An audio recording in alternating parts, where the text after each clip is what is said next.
വോട്ടെടുപ്പിന് ഒരു മാസം മാത്രം ശേഷിക്കെ വേനൽ ചൂടിനെ വെല്ലുന്ന തെരഞ്ഞെടുപ്പ് ചൂടിലാണ് ആലപ്പുഴയിൽ ഇക്കുറി ത്രികോണ മത്സരമാണ്. നേർക്കുനേർ പോരാട്ടത്തിൽ മുന്നിലെത്താനുള്ള ആട്ടവുകൾ പാറ്റി കളം നിറയുകയാണ് മുന്നണികളും സ്ഥാനാർത്ഥികളും.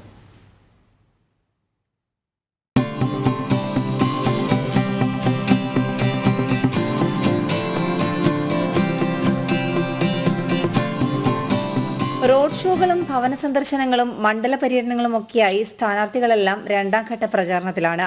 LDF സ്ഥാനാർത്ഥി AM ആരിഫും NDA സ്ഥാനാർത്ഥി ശോഭാ സുരേന്ദ്രനും മണ്ഡലത്തിൽ സജീവമാണെങ്കിലും UDF സ്ഥാനാർത്ഥി KC വേണുഗോപാൽ പ്രചാരണം നടത്തിയത് വിരലിലെണ്ണാവുന്ന ദിവസങ്ങളിൽ മാത്രം. പത്രിക നൽകാറാവുമ്പോഴേക്കും പരമാവധി വോട്ടർമാരെ നേരിൽ കാണുക എന്ന ലക്ഷ്യത്തോടെയാണ് സ്ഥാനാർത്ഥികളുടെ പര്യടനം.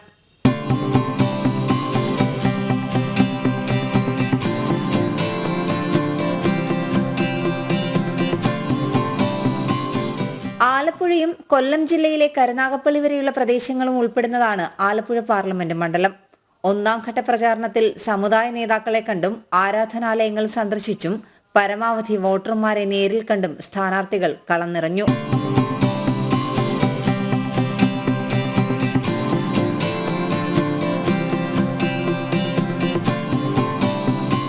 രണ്ടാം ഘട്ടത്തിൽ ജനസമ്പർക്ക പരിപാടികൾക്കാണ് മുൻഗണന. കൂടുതൽ ആളുകൾ കേന്ദ്രീകരിക്കുന്ന സ്ഥലങ്ങൾ നോക്കിയാണ് ഇപ്പോഴത്തെ പ്രചാരണം. കുടുംബയോഗങ്ങളും റോഡ് ഷോകളും ഇതോടൊപ്പം നടക്കുന്നു.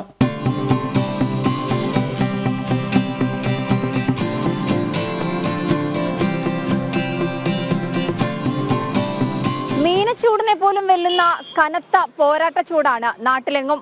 ആലപ്പുഴയിലേത് ഇത്തവണ ശക്തമായ ത്രികോണ മത്സരമാണ്. അതുകൊണ്ട് തന്നെ മീനച്ചൂടിന് ആശ്വാസമുണ്ടായാലും പോരാട്ട ചൂടിന് യാതൊരു കുറവും ഉണ്ടാവില്ല. ആലപ്പുഴയിൽ നിന്നും നിഷാ ദിലീപ്, ജനം.